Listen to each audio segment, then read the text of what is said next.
미국이 한국에 완전히 무릎 꿇었습니다. 세계 최강 군사대국 미국이 한국 전투기 앞에서 속수무책으로 무너졌거든요. 90억 달러짜리 계약, 당연히 미국 차지일 거라 믿었던 그 거래가 하루아침에 한국으로 넘어갔습니다. 더 충격적인 건 그 과정이었어요. 미국이 불법 로비까지 동원하며 발악했지만 한국은 오직 기술 하나로 모든 걸 뒤집어놨습니다. 사우디 사막 상공에서 벌어진 단 한 번의 시험 비행. 그날 미국의 자존심은 완전히 무너졌죠. 한국을 비웃던 미국 장군들이 침묵했고 오만함으로 가득했던 펜타곤이 무릎을 꿇었습니다. 도대체 사우디 하늘 위에서 무슨 일이 벌어진 걸까요? 그날의 진실을 지금 즉시 공개합니다. 한국의 기술력이 자랑스럽다고 생각하시는 분들은 구독과 좋아요 꾹 눌러주세요. 워싱턴 국방부 청사에서 근무한 지 벌써 5년째였습니다. 저는 에릭 샤프 국방부 전략 분석관으로 일하고 있었어요. 그날 아침도 평소처럼 커피를 들고 사무실에 들어섰는데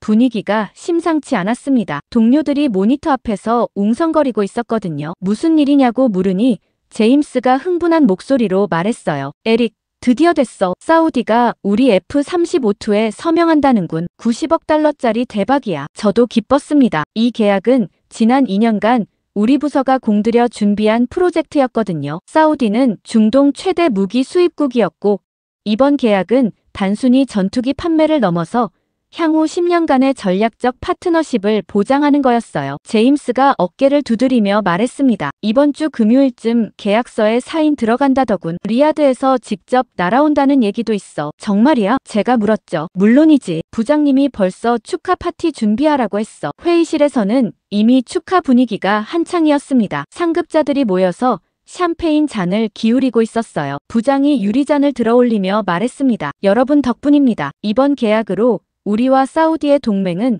더욱 공고해질 겁니다. 중동 전체에 미국의 영향력이 확대되는 거죠. 박수 소리가 터져 나왔습니다. 저도 함께 박수를 쳤어요. 2년간의 노력이 결실을 맺는 순간이었으니까요. F-35는 우리가 자랑하는 최신형 전투기였습니다. 수십 년간 검증된 F-35 시리즈의 최신 업그레이드 버전이었죠. 사우디 같은 부유한 국가들이 가장 선호하는 기종이었습니다. 오후가 되자 부서 전체가 들떠 있었어요. 누군가는 보너스 얘기를 하고 누군가는 승진 가능성을 점치고 있었습니다. 저 역시 마음이 가벼워져서 일찍 퇴근할 생각까지 했어요. 그런데 바로 그 순간이었습니다. 비서가 급하게 회의실 문을 열고 들어왔어요. 얼굴이 창백했습니다. 부장님, 긴급 보고서입니다. 그녀의 목소리가 떨리고 있었어요. 부장이 서류를 받아들고 읽기 시작했는데 표정이 점점 굳어지더군요. 이게 대체 무슨 소리야? 그가 중얼거렸습니다. 주변 사람들이 웅성거리기 시작했어요. 저도 궁금해서 옆에서 보고서를 훔쳐봤습니다. 제목만 봐도 충격적이었어요. 사우디 왕실,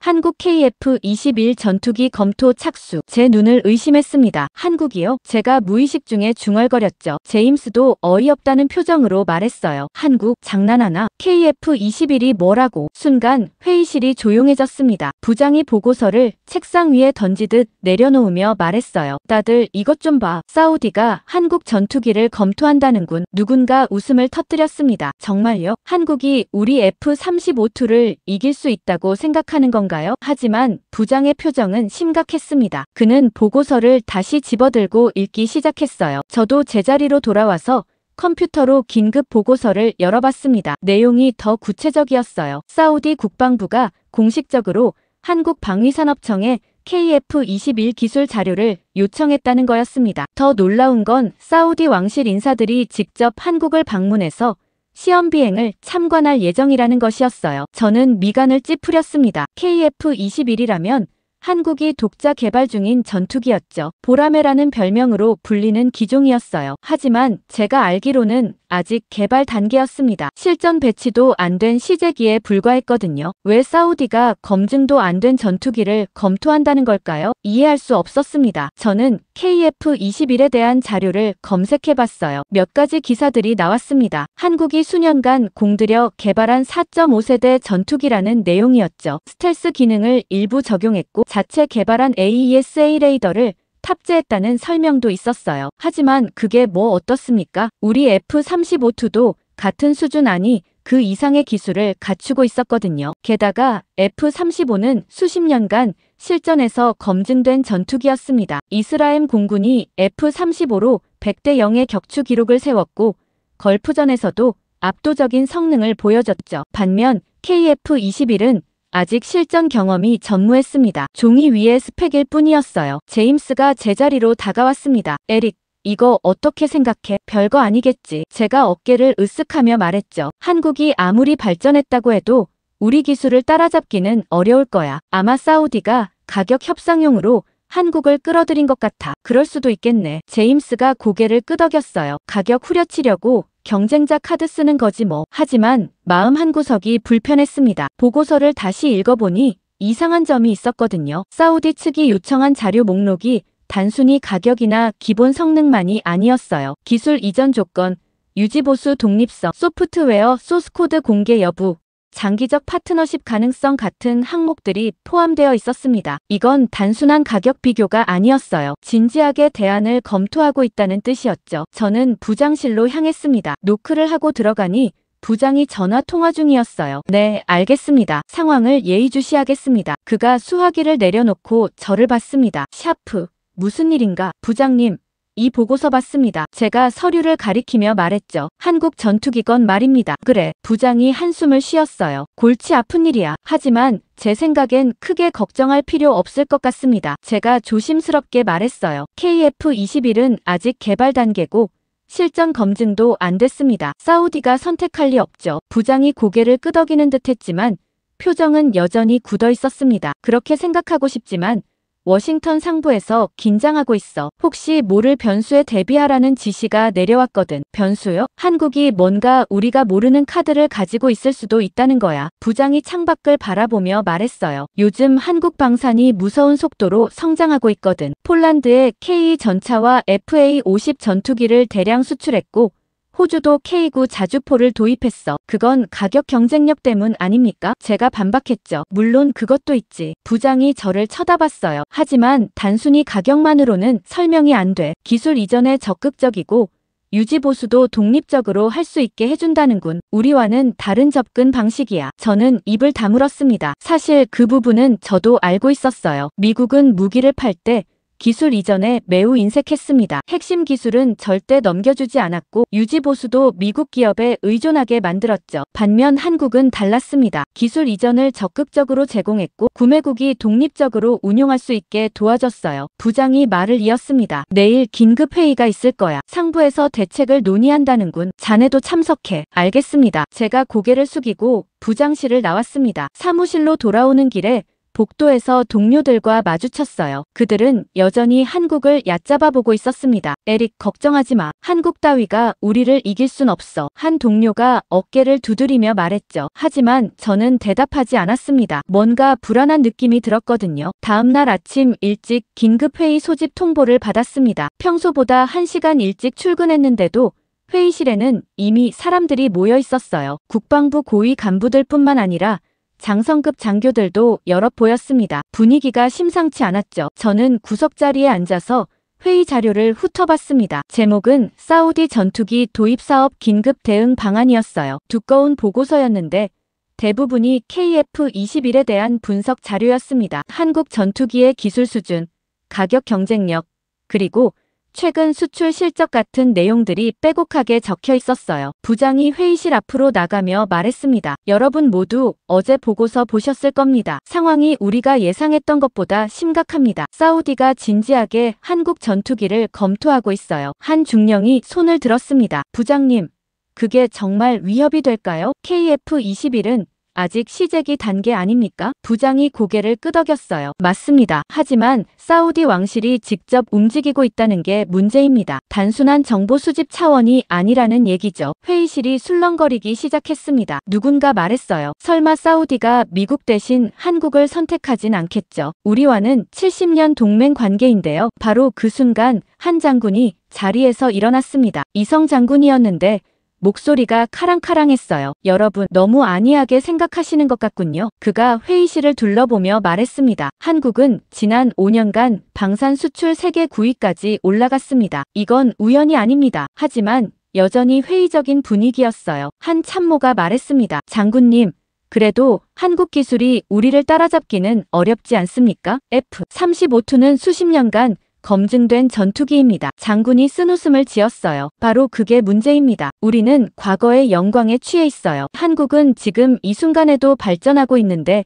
우리는 여전히 옛날 기술로 승부하려 하고 있죠. 회의실이 조용해졌습니다. 장군의 말에는 무게가 있었거든요. 그가 계속 말을 이었어요. KF-21의 스펙을 보셨습니까? AESA 레이더는 자체 개발했고 무장 시스템도 상당한 수준입니다. 게다가 가격은 우리보다 30% 저렴하죠. 하지만 여전히 믿기지 않았습니다. 저는 조심스럽게 손을 들었어요. 장군님, 질문이 있습니다. 제가 말했죠. 스펙이 좋다고 해도 실전 경험이 없는데 사우디가 정말 선택할까요? 장군이 저를 쳐다봤습니다. 샤프 분석관, 좋은 질문입니다. 하지만 한 가지 간과하고 계시는군요. 사우디는 실전 경험보다 다른 걸 중요하게 생각할 수도 있습니다. 뭘 말입니까? 기술 독립성입니다. 장군이 단호하게 말했어요. 사우디는 더 이상 미국에만 의존하고 싶어 하지 않습니다. 자체적으로 무기를 운용하고 유지 보수할 능력을 원하죠. 그게 바로 한국이 제시하는 카드입니다. 회의실에서 웅성거리는 소리가 커졌습니다. 부장이 손을 들어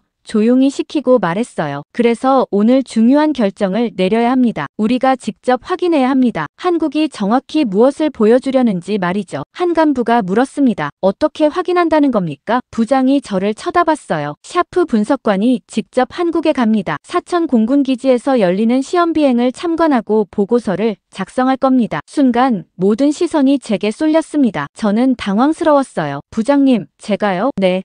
자네가 우리 부서에서 아시아 담당이잖나. 부장이 말했죠. 게다가 기술적 분석 능력도 뛰어나고 적임자야. 하지만 솔직히 내키지 않았습니다. 한국까지 가서 뻔한 결과를 확인하는 게 시간 낭비처럼 느껴졌거든요. 어차피 우리 F-35T가 우월하다는 결론이 날 텐데 말이에요. 하지만 거절할 수 없었습니다. 알겠습니다. 제가 고개를 숙였죠. 언제 출발합니까? 내일 당장입니다. 부장이 말했어요. 사우디 대표단이 이번 주말에 한국을 방문합니다. 자네도 그 전에 도착해서 상황을 파악해야 해요. 회의가 끝나고 자리로 돌아왔을 때 제임스가 다가왔습니다. 에릭, 한국 출장 가는 거 축하해. 그가 장난스럽게 말했어요. 관광 잘하고 와. 관광은 무슨. 저는 피식 웃었죠. 일 때문에 가는 건데 뭐 어때. 제임스가 어깨를 두드렸어요. 어차피 결과는 뻔한 거 아냐. 한국이 아무리 발전했다고 해도 우리를 이길 순 없어. 그의 말에 다른 동료들도 고개를 끄덕였습니다. 맞아. 우리가 세계 최강이지. 한국은 그냥 이류야. 누군가 덧붙였어요. 겨우 몇십 년 전까지만 해도 우리 기술 배워가던 나라 아냐. 웃음소리가 터져 나왔습니다. 저도 함께 웃었어요. 하지만 웃으면서도 어제 밤부터 느껴진 불안감이 완전히 사라지지는 않았습니다. 오후 내내 출장 준비를 했어요. 비행기 티켓을 예약하고 한국에서 만날 연락관 정보를 확인했습니다. 국방부에서 나온 김대위라는 사람이 공항에서 저를 픽업해서 사천까지 안내한다고 했어요. 저는 KF-21에 대한 자료도 다시 검토했습니다. 기술 사양, 개발 과정, 그리고 최근 시험 비행 결과 같은 것들이었죠. 읽으면 읽을수록 인정하고 싶지 않았지만 한국의 기술 수준이 생각보다 높다는 걸 알 수 있었어요. 특히 눈에 띈 건 AESA 레이더였습니다. 한국이 자체 개발한 이 레이더는 성능이 상당했어요. 탐지거리도 길고 동시 추적 능력도 뛰어났죠. 물론 우리 F-35T도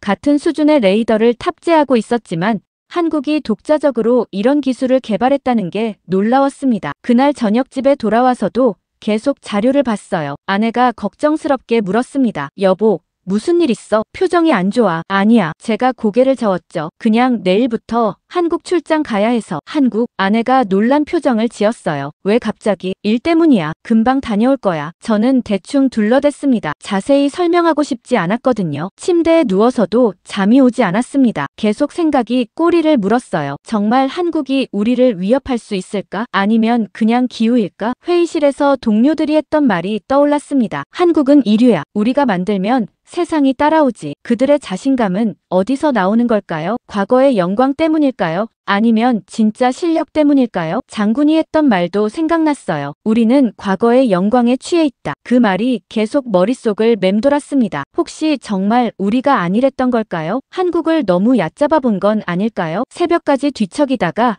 겨우 잠이 들었습니다. 꿈속에서 저는 낯선 비행장에 서 있었어요. 하늘에서 전투기 한 대가 날아오고 있었는데 그게 F-35인지 KF-21인지 분간이 안 됐습니다. 다음날 아침 일찍 공항으로 향했습니다. 인천행 직항편이었어요. 비행시간은 14시간 정도였죠. 기내에서 다시 한번 자료를 정리했습니다. 이번 출장의 목표는 명확했어요. KF-21의 실제 성능을 확인하고 사우디가 왜 관심을 갖는지 파악하는 것, 그리고 우리 F-35-2의 우위를 재확인하는 것이었습니다. 창밖으로 구름이 흘러가고 있었어요. 저는 노트북을 열어보고서 초안을 작성하기 시작했습니다. 아직 한국에 도착하지도 않았지만 어느 정도 결론은 정해져 있었죠. KF-21은 인상적이지만 F-35-2를 대체할 수준은 아니다. 하지만 키보드를 두드리는 손가락이 자꾸 멈췄습니다. 뭔가 확신이 서지 않았거든요. 인천공항에 도착했을 때는 이른 아침이었습니다. 비행기에서 내리자마자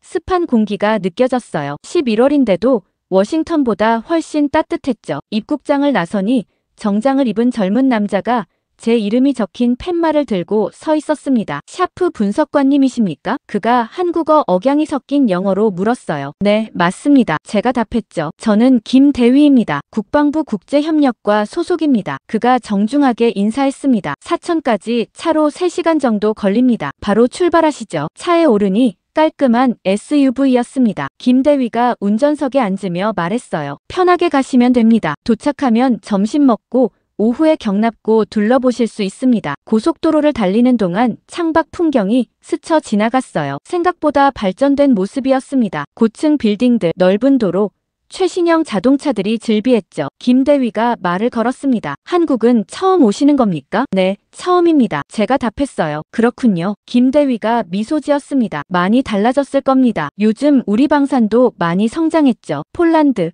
호주 같은 나라들이 우리 무기를 사가고 있어요. 저는 대답하지 않았습니다. 그냥 창밖을 바라봤죠. 솔직히 아직도 한국 기술을 완전히 신뢰하지 못했거든요. 3시간 후 사천 공군기지에 도착했습니다. 기지 입구에서 보안 검사를 받았어요. 군인들이 제 여권과 신분증을 꼼꼼히 확인했습니다. 통과하고 나니 넓은 활주로가 펼쳐져 있었어요. 멀리 경납고들이 줄지어 서 있었고 전투기 몇 대가 주기되어 있는 게 보였습니다. 김대위가 한 건물로 저를 안내했어요. 여기서 점심 드시고 오후에 경납고로 가시겠습니다. 식당은 깨끗했습니다. 군인들이 줄을 서서 식사를 하고 있었어요. 저도 쟁반을 들고 음식을 받았죠. 한국 음식이었는데 생각보다 괜찮았습니다. 식사 후 김대위가 말했어요. 이제 가시죠. 윤 박사님이 기다리고 계십니다. 윤 박사요? 제가 물었습니다. 네, 윤지혁 박사님입니다. KF-21 프로젝트의 수석 엔지니어시죠. 우리는 경납고로 향했습니다. 거대한 금속 건물이었어요. 문이 열리자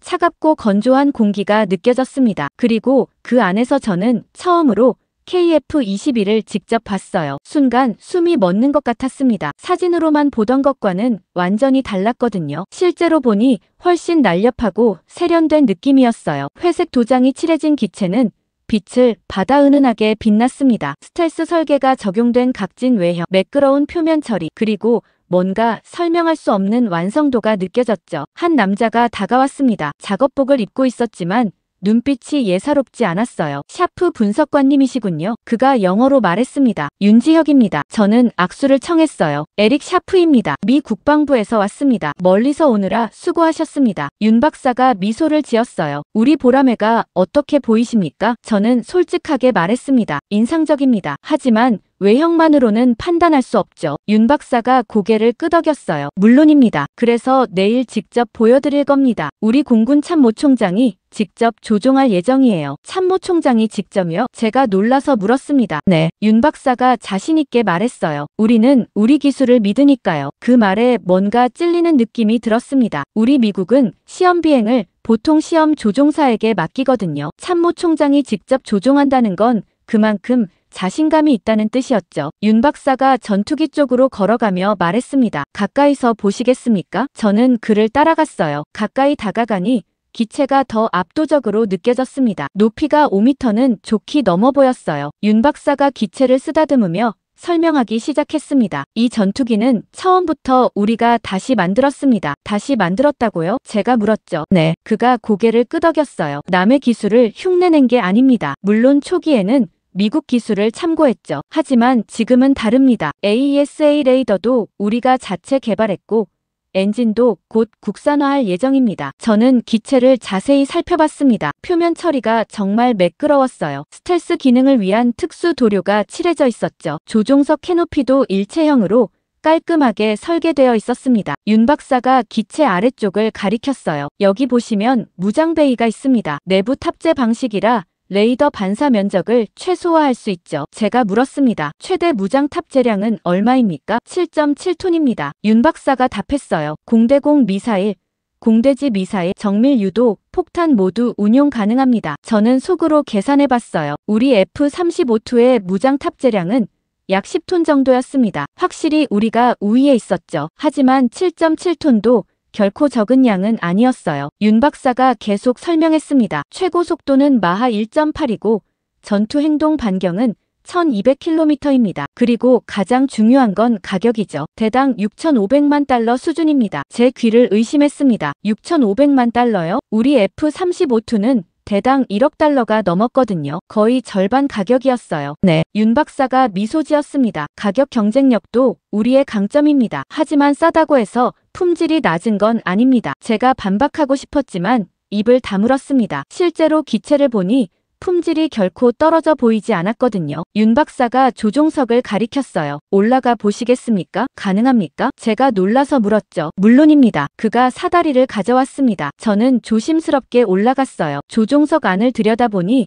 최신형 디스플레이들이 설치되어 있었습니다. 대형 터치스크린 3개가 계기판을 대신하고 있었어요. 완전히 디지털화된 조종석이었죠. 윤 박사가 아래에서 설명했습니다. 모든 정보가 통합 디스플레이로 표시됩니다. 조종사의 인지 부담을 최소화했죠. 제가 내려와서 물었습니다. 실전 테스트는 했습니까? 아직 실전 경험은 없습니다. 윤 박사가 솔직하게 답했어요. 하지만 모든 시험 비행과 무장 테스트는 성공적으로 마쳤습니다. 저는 고개를 끄덕였습니다. 역시 실전 경험이 없다는 게 약점이었어요. 우리 F-35는 수백 번의 실전을 경험했죠. 윤 박사가 제 생각을 읽은 듯 말했어요. 샤프 분석관님, 한 가지 말씀드리고 싶은 게 있습니다. 뭡니까? 당신들이 생각하는 한국 기술은 옛날 얘기입니다. 그의 목소리에 힘이 실렸어요. 우리는 더 이상 기술을 배우는 나라가 아닙니다. 이제는 우리 스스로 만들어가는 나라죠. 저는 대답하지 못했습니다. 그의 눈빛에서 확신이 느껴졌거든요. 단순한 자만심이 아니라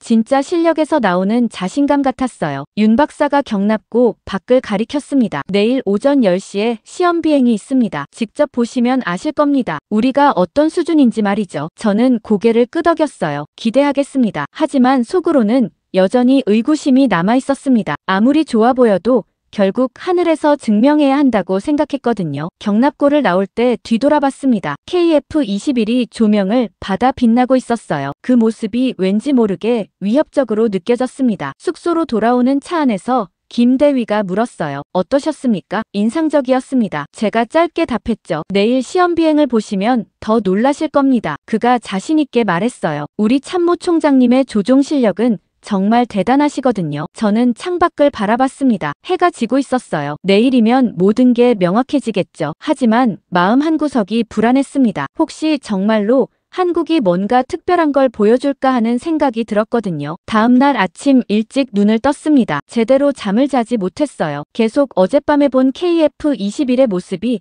머릿속을 맴돌았거든요. 시계를 보니 오전 7시였습니다. 시험 비행은 10시였죠. 서둘러 준비하고 호텔 식당으로 내려갔어요. 김 대위가 이미 와 있었습니다. 잘 주무셨습니까? 그가 물었어요. 네, 덕분에요. 제가 거짓말을 했죠. 오늘 날씨가 완벽합니다. 김 대위가 창밖을 가리켰어요. 시험 비행하기에 최적의 조건이에요. 식사를 마치고 다시 기지로 향했습니다. 이번에는 활주로 옆 관람대로 안내되었어요. 이미 많은 사람들이 모여 있었습니다. 한국군 장성들, 방위사업청 관계자들, 그리고 언론사 카메라 팀들도 보였죠. 윤 박사가 다가왔습니다. 오셨군요. 그가 악수를 청했어요. 곧 시작됩니다. 저는 주변을 둘러봤습니다. 관람대는 활주로에서 약 200m 떨어진 곳에 있었어요. 시야가 탁 트여 있어서 이착륙 과정을 모두 볼 수 있었습니다. 갑자기 확성기에서 방송이 나왔어요. 한국어였지만 곧 영어 통역이 이어졌습니다. 잠시 후 대한민국 공군 참모총장께서 KF-21 보람의 시험 비행을 실시하겠습니다. 저는 긴장했습니다. 참모총장이 직접 조종한다는 게 여전히 믿기지 않았거든요. 미국 같으면 절대 있을 수 없는 일이었어요. 경납고 문이 열렸습니다. KF-21이 천천히 밖으로 나오기 시작했어요. 견인차에 이끌려 활주로로 향하는 모습이 장엄했습니다. 햇빛을 받아 반짝이는 기체가 정말 아름다워 보였죠. 조종사가 탑승했습니다. 비행복을 입은 모습이었는데 계급장을 보니 정말 대장이었어요. 한국 공군 최고위 지휘관이 직접 조종석에 앉는 겁니다. 윤 박사가 제 옆에서 말했어요. 이상철 총장님입니다. 전투기 조종 시간만 3,000시간이 넘으시죠. 저는 고개를 끄덕였습니다. 엔진 소리가 들리기 시작했어요. 처음에는 낮은 웅웅거림이었다가 점점 커졌습니다. 제트 엔진 특유의 날카로운 소리가 기지 전체를 울렸죠. KF-21이 활주로 끝으로 이동했습니다. 잠시 멈춰 섰다가 엔진 출력을 높이기 시작했어요. 엄청난 굉음이 들렸습니다. 그리고 순간 전투기가 앞으로 튀어나갔어요. 가속이 정말 빨랐습니다. 활주로를 따라 미친 듯이 달려가더니 순식간에 기술을 들었어요. 이륙하는 순간이었습니다. 각도가 가팔랐어요. 거의 60도 가까이 치솟아 올랐습니다. 제 입에서 감탄사가 절로 나왔죠. 봐, 주변 사람들도 박수를 치기 시작했어요. KF-21은 순식간에 구름 속으로 사라졌습니다. 몇 초 후 다시 나타났는데 이번에는 급선회를 하고 있었어요. 날개를 거의 수직으로 세운 채 180도 회전하는 모습이 보였습니다. 윤 박사가 설명했습니다. 저게 바로 고기동 능력입니다. 순간 선회율이 매우 높죠. 저는 말없이 지켜봤어요. 솔직히 놀랐습니다. 저런 기동은 최신형 전투기나 할 수 있는 것이었거든요. KF-21이 다시 낮게 날아왔습니다. 관람대 위를 스쳐 지나가는데 엄청난 속도였어요. 음속에 가까운 속도로 비행하고 있었죠. 순간 손익붐 같은 소리가 들렸습니다. 이어서 고개 비행이 시작됐어요. 배럴롤, 인멜만 턴, 스플릿 S 같은 고난도 기동들을 연달아 선보였습니다. 각 기동마다 완벽했어요. 실수나 흔들림이 전혀 없었죠. 가장 인상적이었던 건 수직 상승이었습니다. KF-21이 거의 수직으로 치솟아 올라가더니 하늘 높이 올라갔어요. 얼마나 올라갔는지 육안으로는 거의 보이지 않을 정도였습니다. 김대위가 말했어요. 지금 고도 15,000m 이상입니다. 저는 쌍안경을 들어 하늘을 봤습니다. 작은 점으로 보이던 KF-21이 갑자기 급강하하기 시작했어요. 거의 자유낙하하듯 떨어지고 있었습니다. 위험해 보였어요. 하지만 지상 가까이 오자 기술을 들어올리며 수평 비행으로 전환했습니다. 완벽한 제어였죠. 다음은 모의 공중전 시연이었습니다. 가상의 적기를 추적하는 상황을 재현하는 거였어요. KF-21이 급격한 기동을 반복하며 목표물을 추적했습니다. 회피 기동, 추적 기동, 공격 기동이 물 흐르듯 이어졌어요. 윤 박사가 설명을 이어갔습니다. 지금 보시는 게 우리 AI 보조 시스템입니다. 조종사의 판단을 돕고 최적의 기동을 제안하죠. AI 시스템이요? 제가 놀라서 물었습니다. 네. 윤 박사가 고개를 끄덕였어요. 우리가 독자 개발한 전투관리 시스템입니다. 적기 추적, 위협 평가, 무장 선택까지 모두 지원합니다. 저는 할 말을 잃었습니다. 우리 F-35-2에도 비슷한 시스템이 있었지만 한국이 독자적으로 개발했다는 게 놀라웠어요. 이어서 무장 투하 시연이 시작됐습니다. 물론 실제 무기를 사용하지는 않았어요. 하지만 정밀 타격 능력을 보여주기에는 충분했습니다. KF-21이 저공 비행으로 목표물에 접근하더니 정확한 타이밍에 모의 투하를 실시했어요. 레이저로 지상 목표물을 조준하는 장면도 보였습니다. 정확도가 놀라웠어요. 오차 범위가 거의 없어 보였습니다. 마지막으로 고속 기동이었습니다. KF-21이 F터버널을 켜고 전속력으로 날아갔어요. 엄청난 화염이 엔진에서 뿜어져 나왔습니다. 속도가 점점 빨라지더니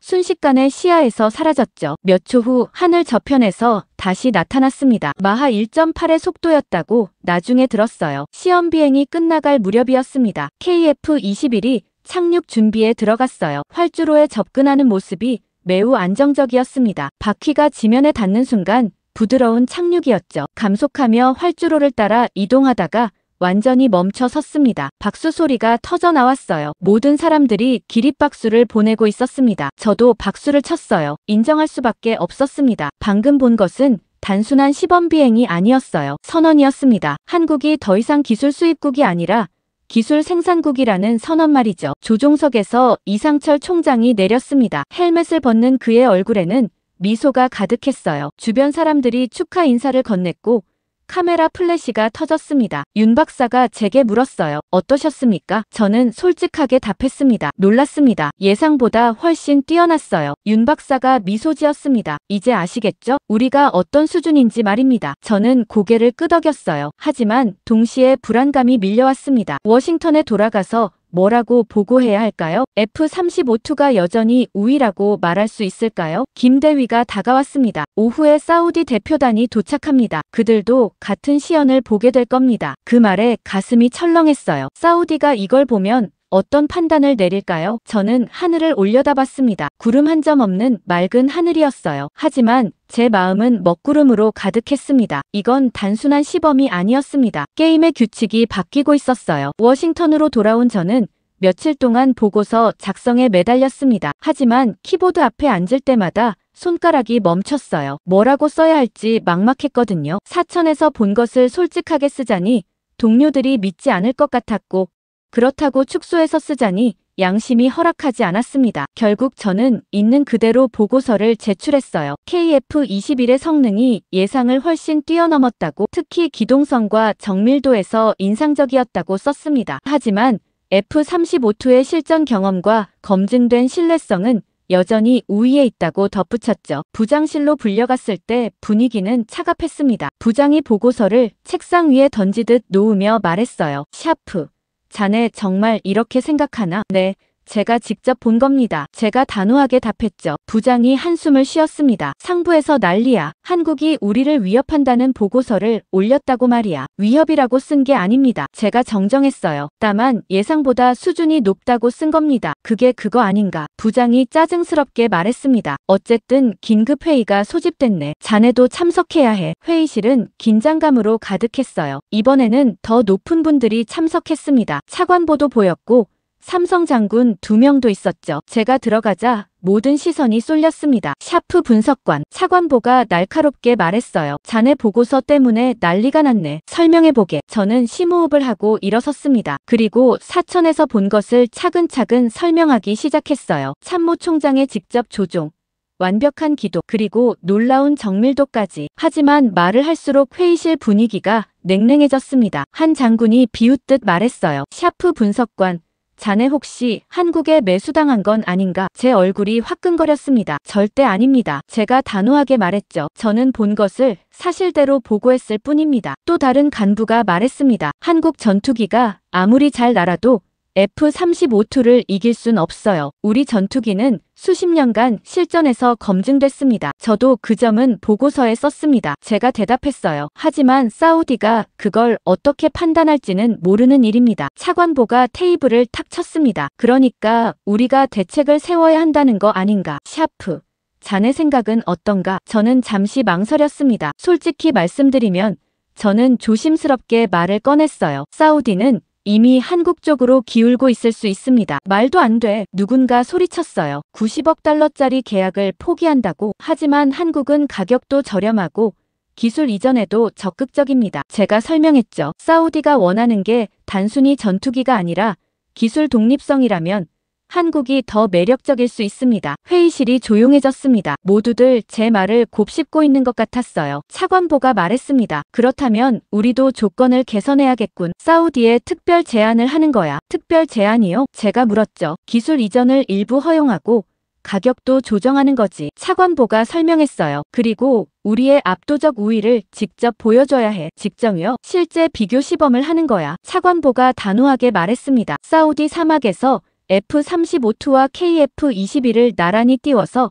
성능을 비교하는 거지. 회의실에서 웅성거림이 일었습니다. 누군가 말했어요. 그건 위험하지 않습니까? 만약 결과가 좋지 않으면요? 좋지 않을 리 없어. 한 장군이 자신있게 말했어요. 우리 F-35-2가 압도적으로 이길 거야. 하지만 저는 확신이 서지 않았습니다. 사천에서 본 KF-21의 모습이 계속 떠올랐거든요. 며칠 후 공식 발표가 나왔습니다. 미국과 한국이 사우디에서 전투기 비교 시범을 실시한다는 내용이었어요. 언론들이 들끓기 시작했죠. 동료들은 여전히 낙관적이었습니다. 에릭, 걱정하지 마. 제임스가 어깨를 두드렸어요. 실전에서 보여주면 한국 따위는 상대도 안 돼. 하지만 저는 불안했습니다. 혹시 우리가 자만하고 있는 건 아닐까? 과거의 영광에 취해서 현실을 보지 못하는 건 아닐까? 한 달 후 저는 다시 비행기에 올랐습니다. 이번 목적지는 사우디아라비아였어요. 리야드 공항에 도착했을 때는 한낮이었습니다. 뜨거운 사막의 열기가 느껴졌죠. 사우디 국방부에서 나온 관계자가 저를 맞이했어요. 그는 저를 사막 한가운데 있는 공군 기지로 안내했습니다. 기지에는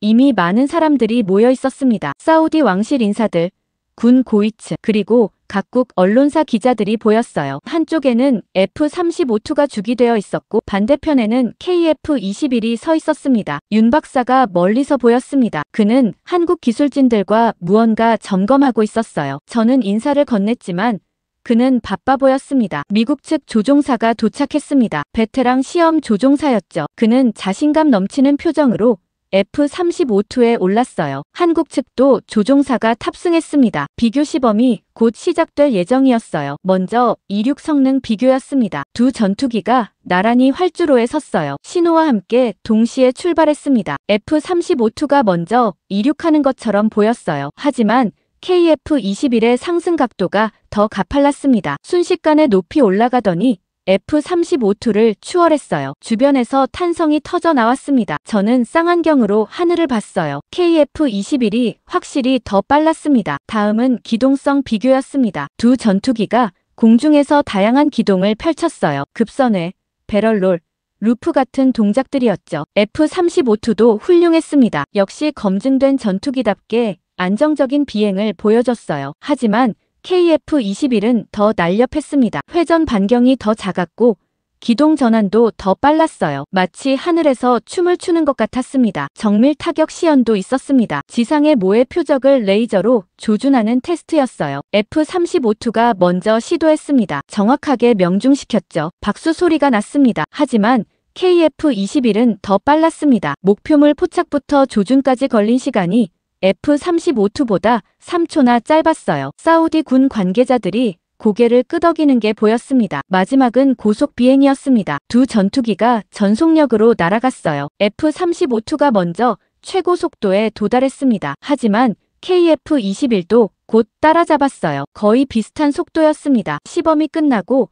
모두들 관제실로 모였습니다. 사우디 국방부 장관이 앞으로 나왔어요. 그는 양측 관계자들을 번갈아 보며 말했습니다. 두 전투기 모두 훌륭했습니다. 하지만 한 장교가 속삭이는 소리가 들렸어요. KF-21이 더 인상적이었어. 제 가슴이 철렁했습니다. 미국 대표단 쪽을 보니 표정들이 좋지 않았어요. 그날 저녁 호텔로 돌아온 저는 창밖을 바라봤습니다. 리야드의 야경이 펼쳐져 있었어요. 하지만 아름다운 풍경이 눈에 들어오지 않았습니다. 게임의 규칙이 정말로 바뀌고 있었습니다. 사우디에서의 비교 시범 결과가 워싱턴에 전해지자 국방부는 완전히 뒤집어졌습니다. 저는 급히 소환되어 긴급 보고 회의에 참석해야 했어요. 회의실에 들어서자마자 느껴지는 분위기가 살벌했습니다. 차관보가 서류를 책상에 내던지며 소리쳤어요. 이게 대체 무슨 결과야? KF-21이 우리 F-35-2보다 나았다고. 저는 조심스럽게 입을 열었습니다. 모든 항목에서 이긴 건 아닙니다. 다만 기동성과 정밀도에서 우위를 보였을 뿐입니다. 우위를 보였다는 것만으로도 문제야. 한 장군이 테이블을 쳤어요. 90억 달러가 날아가고 있단 말이야. 부장이 저를 쳐다보며 물었습니다. 샤프.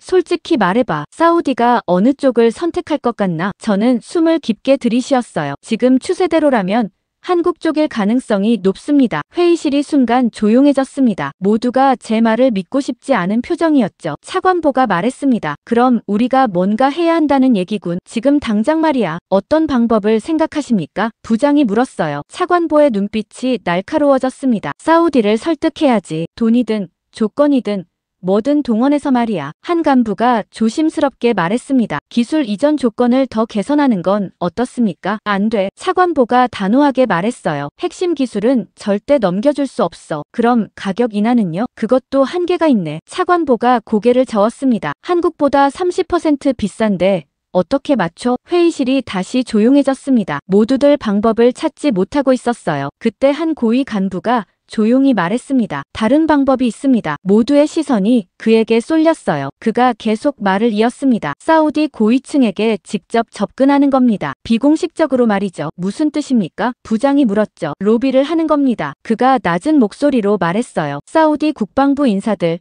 왕실 측근들에게 우리 입장을 전달하는 거죠. 그건 위험하지 않습니까? 제가 끼어들었습니다. 만약 발각되면요. 발각 안 되게 하면 되지. 한 장군이 퉁명스럽게 말했어요. 전쟁이나 마찬가지야. 수단과 방법을 가릴 때가 아니야. 차관보가 고개를 끄덕였습니다. 좋아. 로비팀을 구성해. 최대한 은밀하게 움직여야 해. 며칠 후 소문이 들려왔습니다. 국방부가 비밀리에 전문 로비스트들을 고용했다는 얘기였어요. 사우디에 파견된 팀이 고위 관료들을 접촉하고 있다고 했죠. 저는 불안했습니다. 이런 식의 접근이 과연 옳은 건지 의문이 들었거든요. 제임스가 제자리로 왔어요. 에릭, 걱정하지 마. 이제 제대로 게임을 하는 거야. 이게 게임인가요? 제가 씁쓸하게 말했습니다. 90억 달러가 걸린 일이잖아. 제임스가 어깨를 으쓱했어요. 당연히 모든 수단을 써야지. 하지만 정당하지 않은 방법으로요. 세상이 원래 그런 거야. 그가 웃으며 말했습니다. 깨끗한 경쟁 같은 건 없어. 저는 대답하지 않았습니다. 한 주가 지났을 때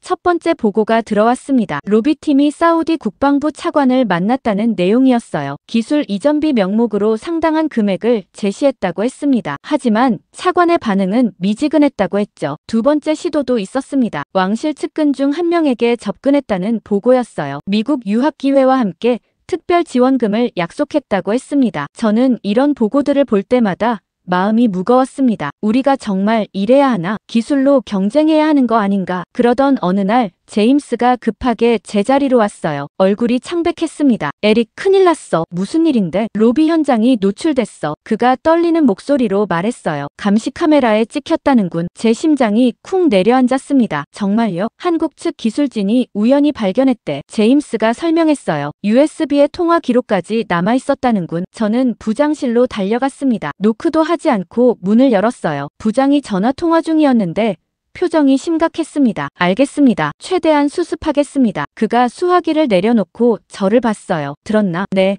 방금 들었습니다. 제가 답했죠. 어떻게 된 겁니까? 한국 기술진 중 하나가 회의실 근처를 지나가다가 발견했다는군. 부장이 한숨을 쉬었어요. 우리 로비스트들이 사우디 관료와 만나는 장면이 몽땅 녹화됐어. 제 머리가 복잡해졌습니다. 이건 국제적 스캔들이 될 수 있었어요. 한국 측은 어떻게 하려는 겁니까? 윤지혁이 직접 사우디 측에 전달했다더군. 부장이 씁쓸하게 말했습니다. 그들은 기술이 아니라 압박으로 우릴 움직이려 했다면서. 그날 저녁 사우디 언론에서 속보가 터졌습니다. 미국의 불법 로비 의혹이라는 제목이었어요. 한국 측이 제공한 증거 자료들이 공개되었고 감시 카메라 영상까지 보도되었습니다. 국방부는 즉시 대응에 나섰습니다. 공식 성명을 내고 사실관계를 부인했어요. 하지만 증거가 너무 명확했습니다. 며칠 후 사우디 정부가 공식 입장을 발표했습니다. 미국 측 로비 시도에 대해 깊은 유감을 표한다는 내용이었어요. 그리고 미국 대표단을 대상으로 조사에 착수한다고 밝혔습니다. 워싱턴은 패닉 상태였습니다. 차관보가 긴급 기자회견을 열어 해명했지만 소용없었어요. 이미 여론은 돌아섰습니다. 회의실에서 또 긴급 회의가 열렸습니다. 하지만 이번에는 분위기가 완전히 달랐어요. 모두들 침통한 표정이었습니다. 이제 어떻게 해야 합니까? 한 간부가 물었어요. 차관보가 고개를 저었습니다. 글쎄, 사우디가 회의석상에서 일방적으로 자리를 떠났다더군. 그 말은 제가 끼어들었습니다. 계약이 깨질 수도 있다는 뜻입니까? 차관보가 저를 쳐다봤습니다. 그보다 더 나쁠 수도 있네. 우리 신뢰도 자체가 바닥으로 떨어졌어. 회의가 끝나고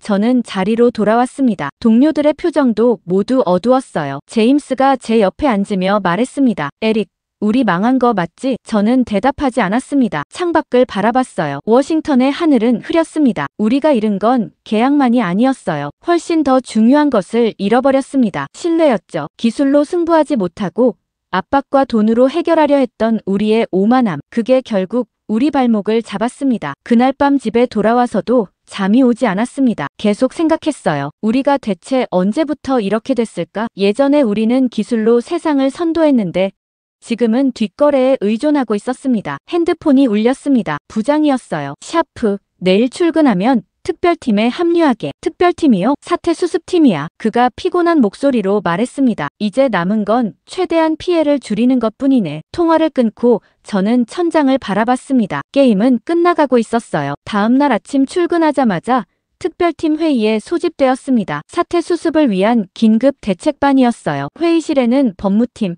홍보팀, 그리고 외교 담당자들까지 모여 있었습니다. 부장이 먼저 입을 열었어요. 여러분도 다 아시다시피 상황이 심각합니다. 로비 의혹이 국제뉴스로 퍼지고 있어요. 최대한 빨리 진화해야 합니다. 법무팀장이 서류를 펼치며 말했습니다. 일단 법적으로는 문제가 없다고 주장할 수 있습니다. 정상적인 비즈니스 미팅이었다고 하면 됩니다. 하지만 증거 영상이 있지 않습니까? 제가 물었어요. 영상만으로는 불법성을 입증하기 어렵습니다. 법무팀장이 자신 있게 말했죠. 대화 내용이 녹음되지 않은 이상 말입니다. 바로 그 순간 부장의 비서가 급하게 들어왔습니다. 부장님, 긴급 상황입니다. 그녀가 태블릿을 건넸어요. 화면에는 한국 언론사 기사가 떠 있었습니다. 제목을 보는 순간 저는 숨이 멎는 것 같았어요. 미국 로비팀 통화 기록 공개, USB에 결정적 증거 담겨. 부장이 기사를 읽기 시작했습니다. 표정이 점점 굳어지더군요. 이게 대체 어떻게 된 거야? 그가 중얼거렸습니다. 기사 내용은 충격적이었습니다. 한국 기술진 중 한 명이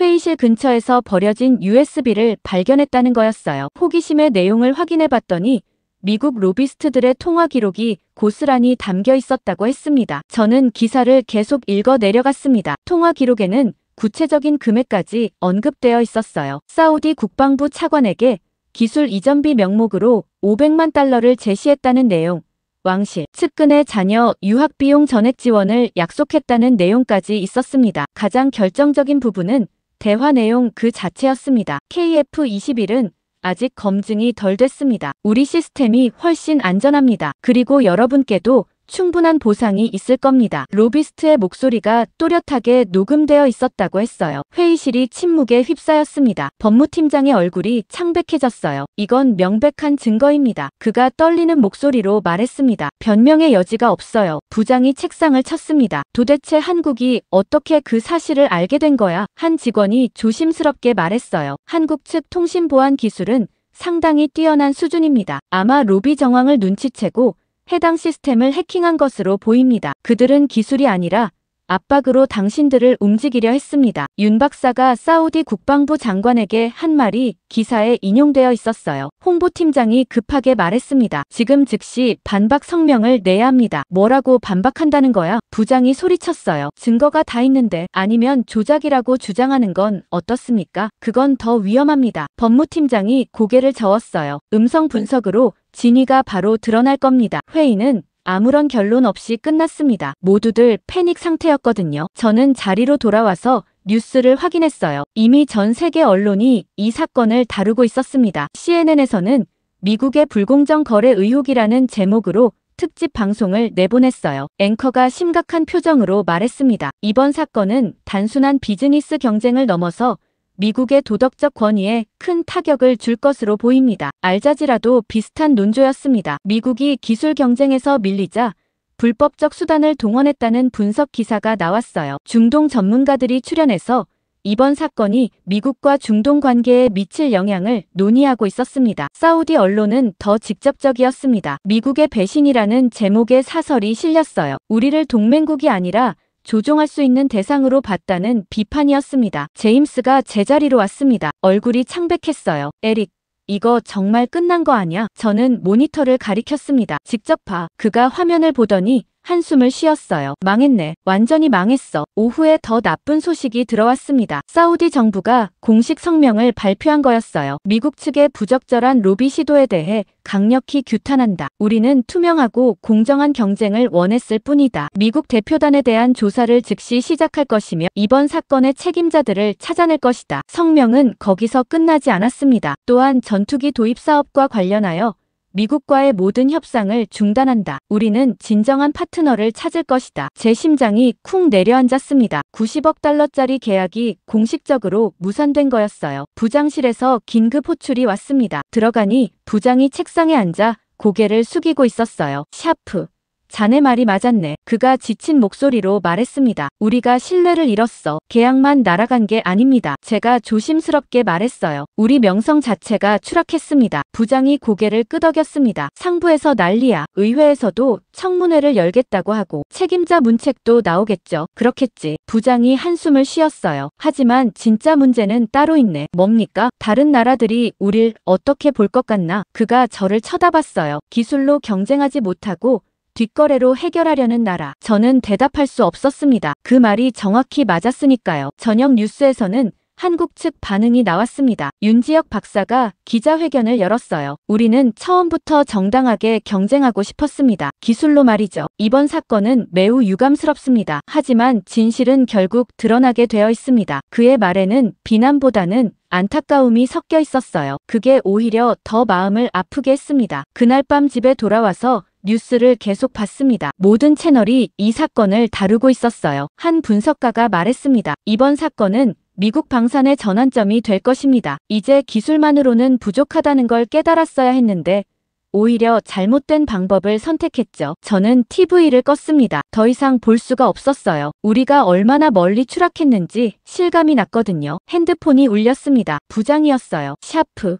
내일부터 며칠간 휴가야. 휴가요? 사실상 대기 발령이네. 그가 말했습니다. 조사가 진행되는 동안 집에 있게. 통화를 끊고 창밖을 바라봤습니다. 워싱턴의 밤하늘이 어두웠어요. 일주일 동안 집에서 대기하는 시간은 고문이었습니다. 매일 뉴스를 확인했지만 상황은 나아지지 않았어요. 오히려 더 악화되고 있었죠. 의회 청문회가 열렸고 국방부 고위 간부들이 줄줄이 소환되었습니다. 로비 시도를 지시한 책임자들이 문책되기 시작했어요. 저는 직접적인 책임자는 아니었지만 현장에 있었다는 이유로 내부 조사 대상에 올랐습니다. 변호사를 선임해야 하나 고민하던 참이었어요. 그러던 어느 날 오후 핸드폰에 긴급 뉴스 알림이 떴습니다. 사우디 왕세자 긴급 성명 발표 예정. 저는 급히 TV를 켰어요. 모든 뉴스 채널이 리야드 왕궁 앞을 비추고 있었습니다. 잠시 후 왕세자가 단상에 올랐어요. 카메라 플래시가 터졌고 기자들이 웅성거렸습니다. 왕세자가 차분하지만 단호한 목소리로 말하기 시작했어요. 존경하는 국민 여러분, 그리고 국제사회 여러분, 저는 오늘 사우디아라비아의 중대한 결정을 발표하고자 합니다. 저는 화면에서 눈을 떼지 못했습니다. 지난 몇 주간 우리는 전투기 도입과 관련하여 많은 혼란을 겪었습니다. 불공정한 로비 시도, 압박, 그리고 우리의 주권을 무시하는 행위들이 있었습니다. 왕세자의 목소리에 힘이 실렸어요. 하지만 우리는 명확히 알게 되었습니다. 진정한 파트너가 누구인지 말입니다. 제 심장이 빨리 뛰기 시작했습니다. 우리는 신뢰를 선택합니다. 기술을 선택합니다. 그리고 투명성을 선택합니다. 왕세자가 잠시 멈췄다가 선언했어요. 사우디아라비아는 대한민국의 KF-21 전투기 도입을 확정합니다. 1차로 60대를 구매하며 향후 추가 도입도 검토할 것입니다. 저는 소파에 주저앉았습니다. 정말로 일어난 일이었어요. 90억 달러짜리 계약이 완전히 한국으로 넘어간 겁니다. 왕세자는 계속 말을 이었습니다. 한국은 우리에게 단순히 무기를 파는 것이 아닙니다. 기술을 이전하고 함께 성장하는 파트너십을 제안했습니다. 이것이 바로 우리가 원하던 관계입니다. 화면이 바뀌어 리야드 현장의 반응이 나왔어요. 사우디 국민들이 환호하고 있었습니다. 기자들도 흥분한 모습이었죠. CNN으로 채널을 돌렸습니다. 앵커가 심각한 표정으로 말하고 있었어요. 이는 미국 방산 역사상 가장 큰 패배 중 하나로 기록될 것입니다. 90억 달러 규모의 계약을 잃은 것은 물론 중동에서의 영향력 약화를 의미하기도 합니다. 전문가 패널이 출연해서 분석을 시작했습니다. 미국은 기술적 우위를 과신했습니다. 한국의 성장을 과소평가했죠. 더 큰 문제는 불공정한 방법을 사용했다는 점입니다. 이는 미국의 신뢰도에 치명타를 입혔습니다. 알자지라는 더 직설적이었습니다. 미국 패권의 종말이 시작됐다는 제목의 특집을 내보내고 있었어요. 중동 전문가가 말했습니다. 이번 사건은 상징적입니다. 더 이상 미국만이 유일한 선택지가 아니라는 것을 보여줬죠. 한국,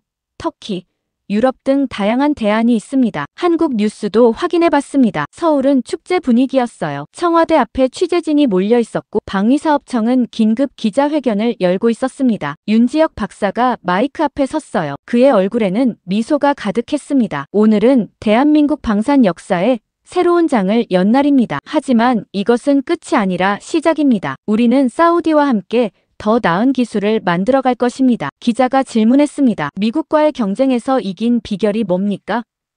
윤 박사가 답했어요. 우리는 경쟁이라고 생각하지 않았습니다. 우리는 그저 최선을 다했을 뿐입니다. 투명하게, 정직하게 말이죠. 그의 말이 가슴에 와닿았습니다. 우리는 그러지 못했거든요. 핸드폰이 울렸습니다. 제임스였어요. 에릭 봤어? 네. 방금 봤어요. 제가 무거운 목소리로 답했습니다. 우리 완전히 진 거야. 제임스가 낙담한 목소리로 말했어요. 부장님이 사표 냈다던데. 정말요? 상부에서 책임 물었대. 그가 한숨을 쉬었습니다. 우리도 어떻게 될지 모르겠어. 통화를 끊고 다시 TV를 켰습니다. 이번에는 워싱턴 현장이었어요. 국방부 청사 앞에 기자들이 몰려 있었습니다. 대변인이 간단한 성명을 발표하고 있었어요. 사우디의 결정을 존중합니다. 우리는 여전히 중동의 안정과 평화를 위해 노력할 것입니다. 형식적인 말뿐이었습니다. 패배를 인정하는 성명이었죠. 의회 반응도 나왔습니다. 한 상원 의원이 카메라 앞에서 말했어요. 이는 국방부의 실책입니다. 철저한 조사가 필요합니다. 누가 불법 로비를 지시했는지,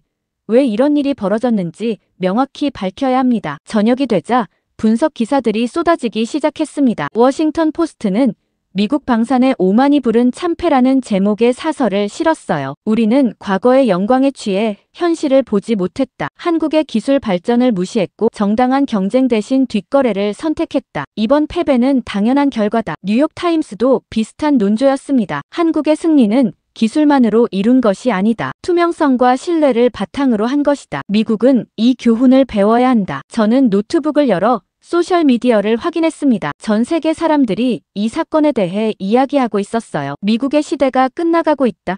한국 기술 정말 대단하다. 공정한 경쟁이 이긴 것. 댓글들이 끝없이 올라오고 있었습니다. 밤이 깊어갈수록 상황의 심각성이 더 실감났습니다. 이건 단순히 계약 하나를 잃은 게 아니었어요. 미국의 위상 자체가 흔들린 사건이었죠. 다음날 아침 부장에게서 전화가 왔습니다. 샤프, 출근하게. 복직입니까? 복직이라기보다는 부장이 잠시 말을 멈췄어요. 정리해야 할 일들이 있네. 사무실로 돌아왔을 때 분위기는 장례식장 같았습니다. 모두들 조용히 자기 일만 하고 있었어요. 제임스가 제자리로 왔습니다. 에릭, 우리 잃은 게 뭔지 알아? 계약이요. 아니, 그가 고개를 저었어요. 신뢰야. 그게 더 크지. 저는 고개를 끄덕였습니다. 창밖을 바라보니 워싱턴의 하늘이 보였어요. 구름 한 점 없이 맑았지만 제 마음은 무거웠습니다. 우리가 잃은 건 정말로 계약이 아니었어요. 신뢰였습니다. 사우디의 발표 이후 며칠 동안 국방부는 혼란에 빠졌습니다. 긴급회의가 연달아 열렸지만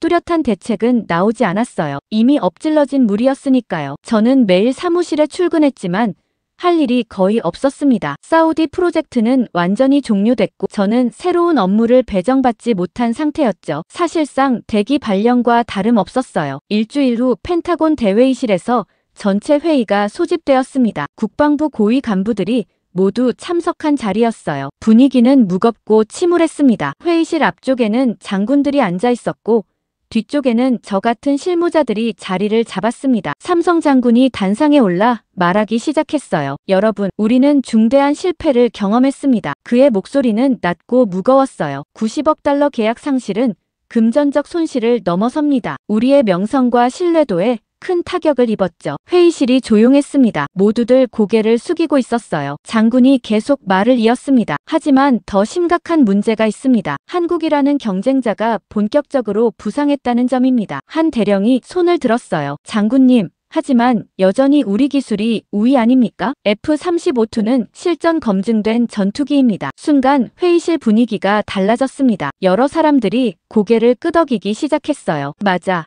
우리가 여전히 최고야.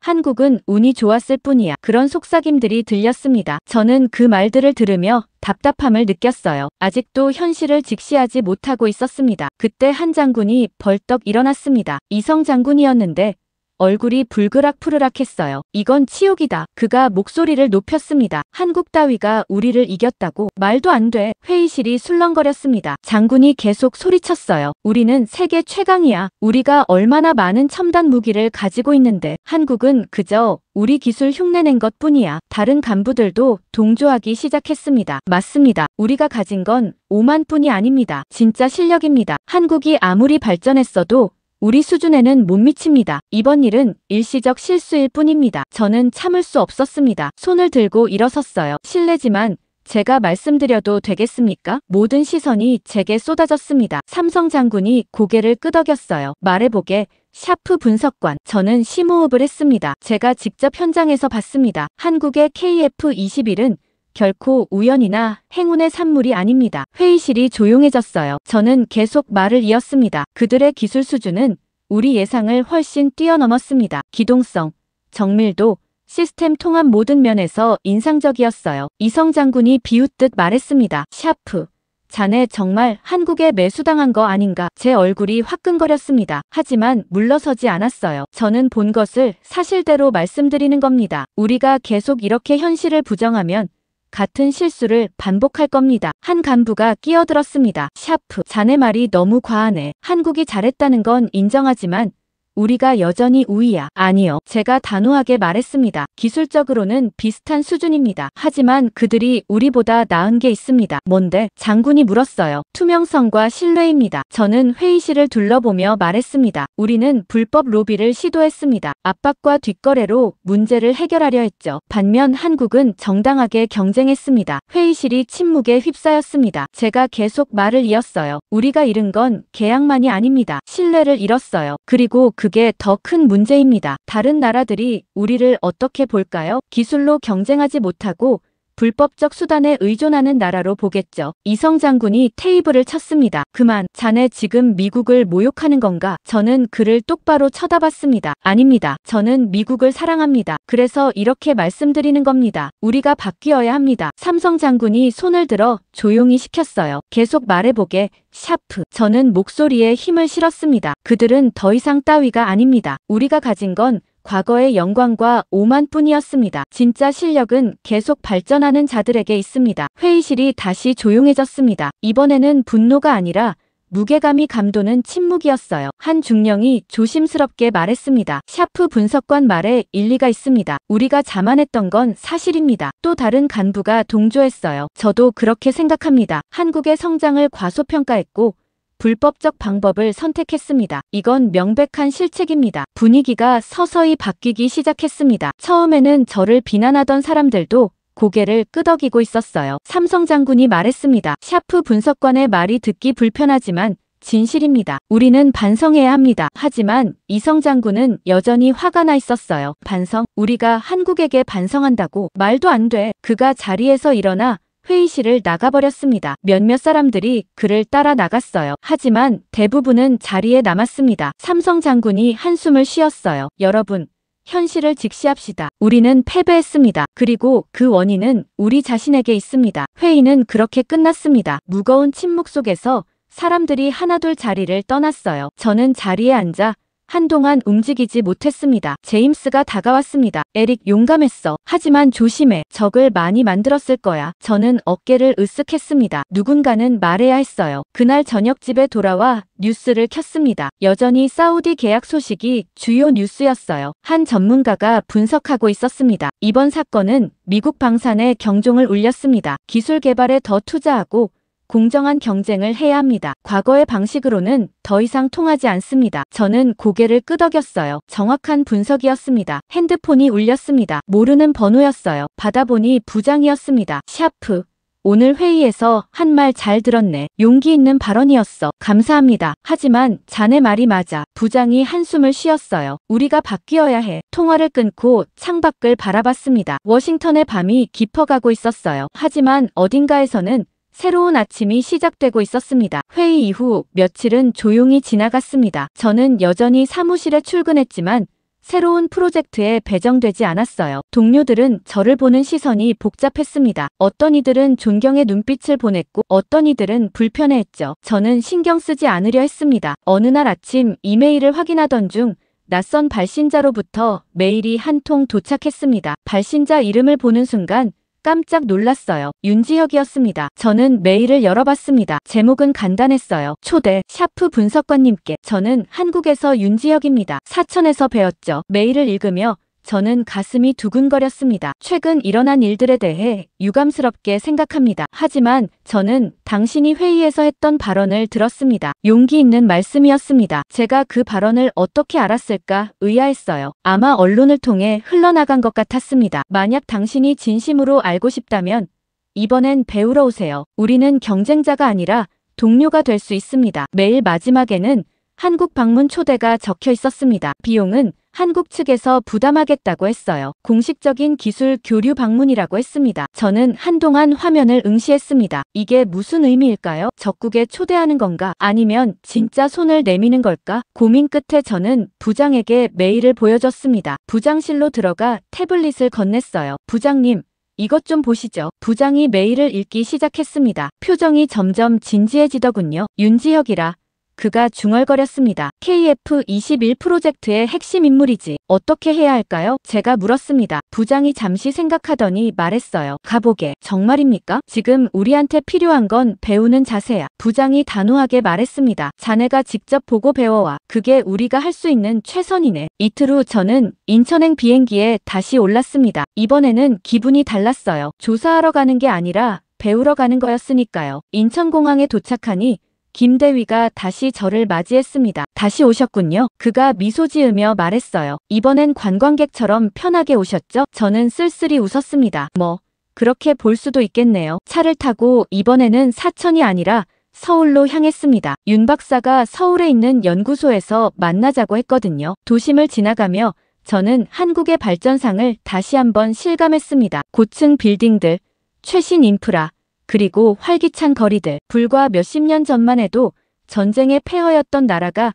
이렇게 변했다는 게 놀라웠어요. 연구소에 도착했습니다. 현대적인 건물이었어요. 로비에서 윤 박사가 저를 기다리고 있었습니다. 샤프 분석관 오셨군요. 그가 악수를 청했습니다. 초대해 주셔서 감사합니다. 제가 말했죠. 우리는 엘리베이터를 타고 최상층으로 올라갔어요. 전망이 좋은 회의실로 안내되었습니다. 창밖으로 서울 시내가 한눈에 내려다 보였죠. 윤 박사가 커피를 권하며 말했습니다. 최근 일들이 유감스러웠습니다. 저도 그렇게 생각합니다. 제가 솔직하게 말했어요. 우리가 잘못했습니다. 그가 고개를 끄덕였습니다. 하지만 당신은 달랐어요. 회의에서 용기 있게 말씀하셨더군요. 저는 당황스러웠습니다. 어떻게 아셨습니까? 뉴스에 나왔더군요. 윤 박사가 미소 지었어요. 미국 내부에서도 반성의 목소리가 나온다고요. 저는 창밖을 바라봤습니다. 그냥 사실을 말했을 뿐입니다. 그게 쉬운 일이 아니죠. 윤 박사가 말했습니다. 특히 당신 같은 위치에서는 말이에요. 우리는 잠시 침묵했습니다. 윤 박사가 먼저 말을 꺼냈어요. 샤프 분석관.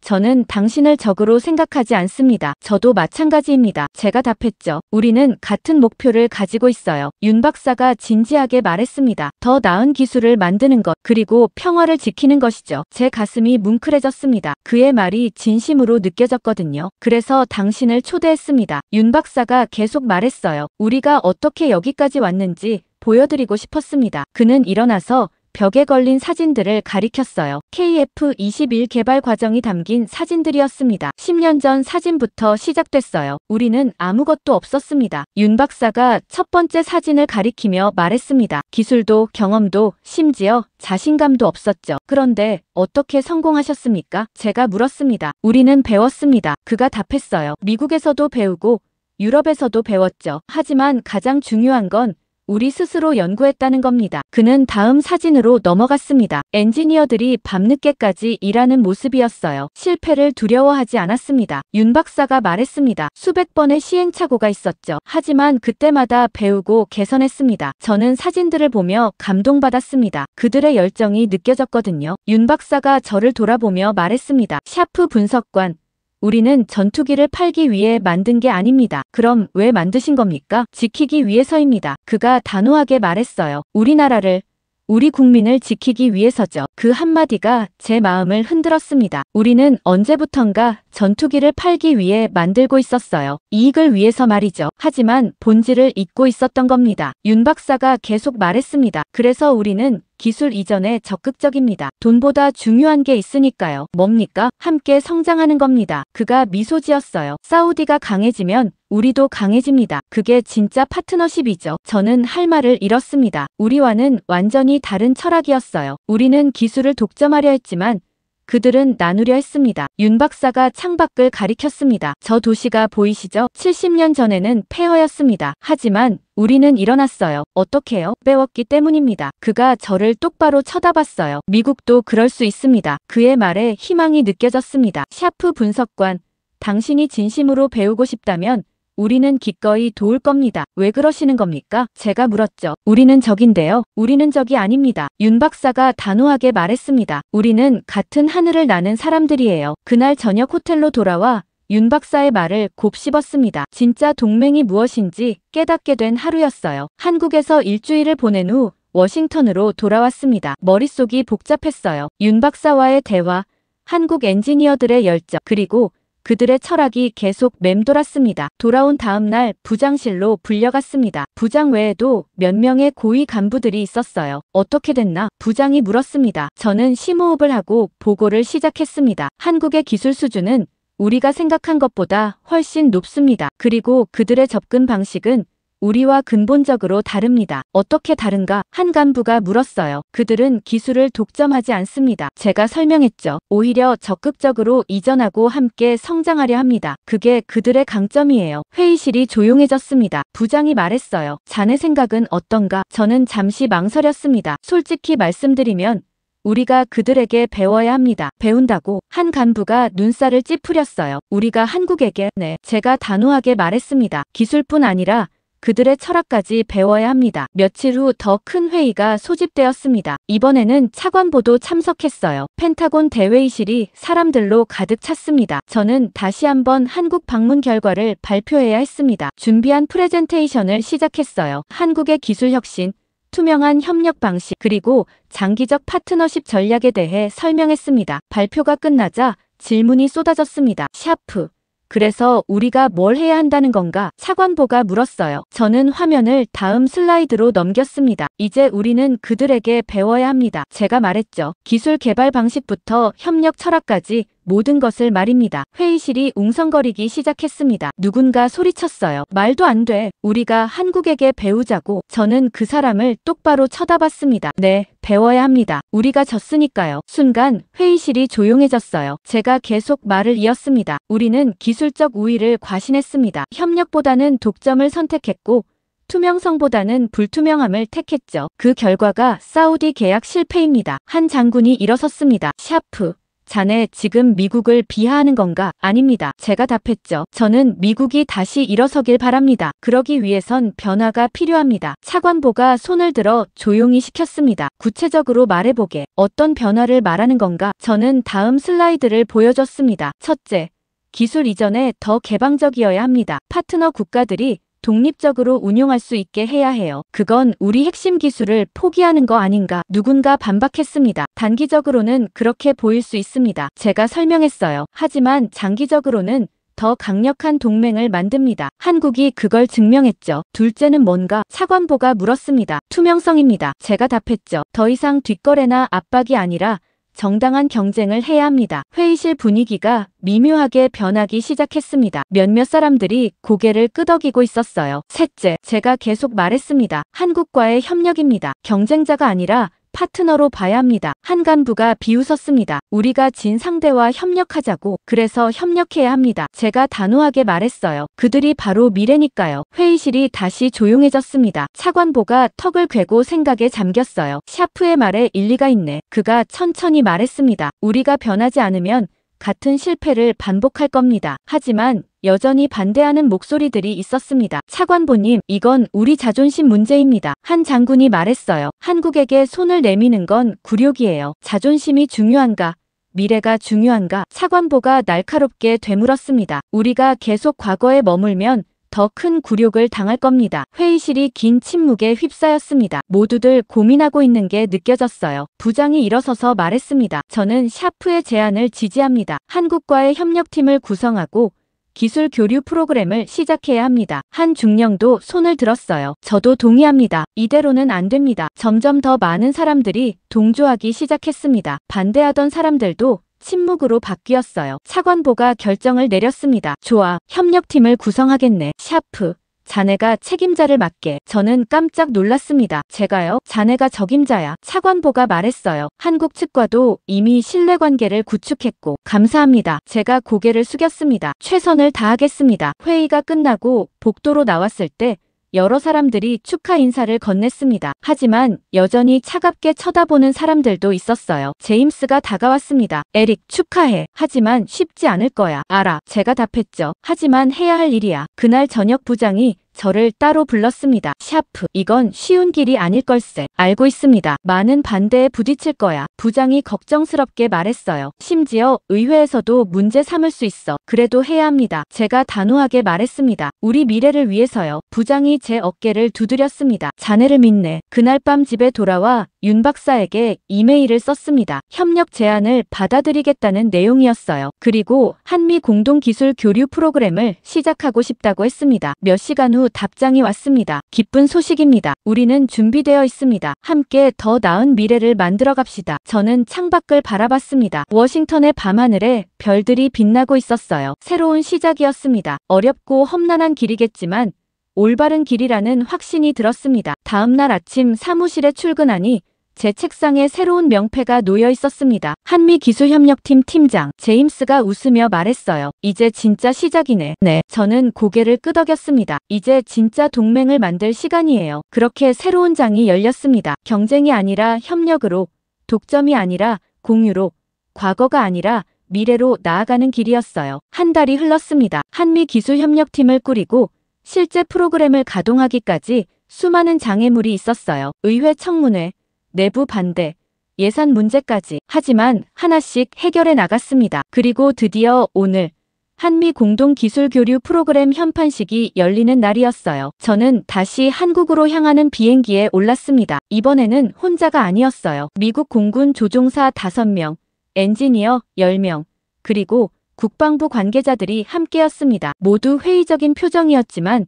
적어도 마음을 열고 있었죠. 인천공항에 도착하니 김 대위가 반갑게 맞이했습니다. 샤프 팀장님, 다시 오신 걸 환영합니다. 이번엔 대규모 방문단이시네요. 네, 본격적인 협력의 시작입니다. 제가 미소 지으며 답했습니다. 우리는 사천 공군기지로 향했습니다. 차 안에서 미국 조종사 중 한 명이 말했어요. 샤프 팀장, 솔직히 아직도 믿기지 않습니다. 우리가 한국에서 배운다는 게요. 저도 처음엔 그랬습니다. 제가 솔직하게 말했죠. 하지만 직접 보면 생각이 바뀔 겁니다. 기지에 도착하니 윤 박사가 기다리고 있었습니다. 그의 옆에는 한국 공군 장교들과 엔지니어들이 줄지어 서 있었어요. 샤프 팀장, 그리고 미국 팀 여러분 환영합니다. 윤 박사가 악수를 청했습니다. 오늘부터 우리는 진짜 파트너가 됩니다. 현판식은 경납고 앞 광장에서 열렸습니다. 한미 양국 국기가 나란히 펄럭이고 있었어요. 단상에는 KF-21과 F-35-2가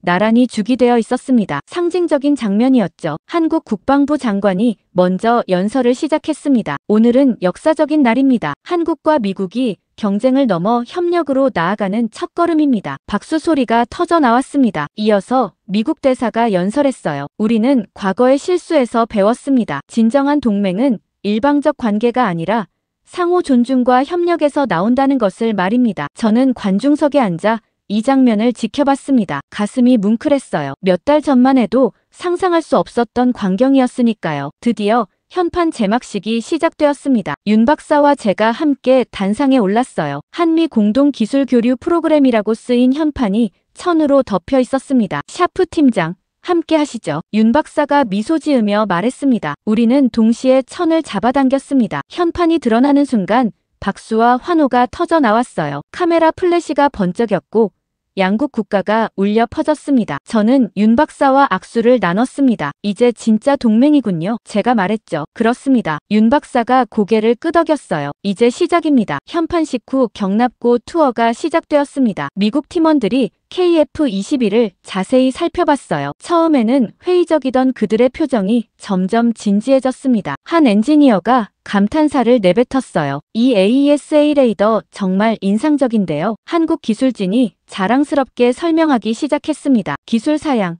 개발 과정, 그리고 향후 업그레이드 계획까지. 미국 팀원들이 진지하게 듣고 있었어요. 조종석 체험도 있었습니다. 미국 조종사들이 실제로 KF-21 조종석에 앉아봤어요. 디스플레이를 만져보고 조종관을 잡아보며 감탄했습니다. 생각보다 훨씬 직관적이네요. 한 조종사가 말했습니다. 우리 F-35보다 인터페이스가 더 깔끔한 것 같아요. 오후에는 기술 세미나가 열렸습니다. 양국 엔지니어들이 한자리에 모여 기술을 공유하기 시작했어요. 처음에는 조심스러웠지만 점점 활발해졌습니다. 미국 측에서 스텔스 기술에 대한 노하우를 공유했고 한국 측은 AI 통합 시스템에 대해 설명했습니다. 질문과 답변이 오갔고 때로는 열띤 토론도 벌어졌어요. 하지만 그건 경쟁이 아니라 협력이었습니다. 저녁 만찬이 준비되었습니다. 양국 팀원들이 함께 식사하며 이야기를 나눴어요. 처음에 어색함은 사라지고 웃음소리가 들렸습니다. 윤 박사가 제 옆에 앉았습니다. 어떻습니까? 그가 물었어요. 완벽합니다. 제가 답했죠. 이게 바로 제가 꿈꾸던 모습입니다. 우리도 그렇습니다. 윤 박사가 미소 지었어요.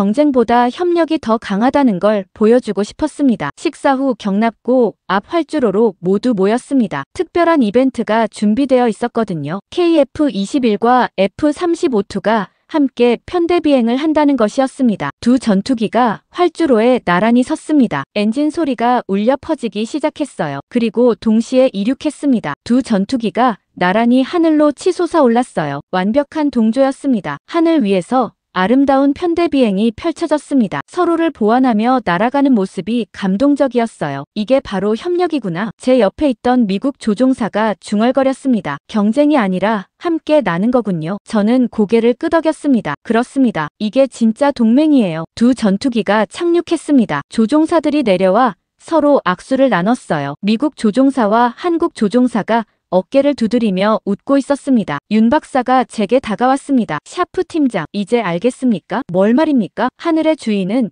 이제 배운 자들이라는 것을요. 그가 미소 지으며 말했습니다. 과거에 안주하지 않고 계속 배우는 자들 말입니다. 제가 하늘을 올려다봤습니다. 석양이 지고 있었어요. KF-21과 F-35-2가 나란히 서 있는 실루엣이 아름다웠습니다. 미국 팀원들이 제게 다가왔습니다. 팀장님, 인정합니다. 한 엔지니어가 말했어요. 한국 기술 정말 대단합니다. 우리가 배워야 할 게 많네요. 또 다른 조종사가 덧붙였습니다. 이런 협력이 진작 시작됐어야 했어요. 저는 그들을 바라보며 미소 지었습니다. 늦지 않았습니다. 지금이라도 시작한 게 다행이죠. 그날 밤 숙소로 돌아오는 길에 저는 창밖을 바라봤습니다. 사천의 밤하늘에 별들이 빛나고 있었어요. 몇 달 전 워싱턴에서 보던 하늘과 같은 하늘이었지만 이제는 의미가 달랐습니다. 핸드폰을 꺼내 부장에게 문자를 보냈습니다. 성공적으로 시작했습니다. 이게 새로운 미래입니다. 곧 답장이 왔습니다. 잘했네. 자네가 옳았어. 저는 핸드폰을 내려놓고 다시 하늘을 올려다봤습니다. 하늘의 주인은 이제 배운 자들입니다. 과거의 영광에 안주하지 않고 실수를 인정하고 겸손하게 배우는 자들, 그들이 바로 미래를 만들어갈 사람들이었어요. 저는 조용히 중얼거렸습니다. 보람의 프로토콜, 사막의 하늘이 바뀌다. 그리고 우리의 하늘도 바뀌기 시작.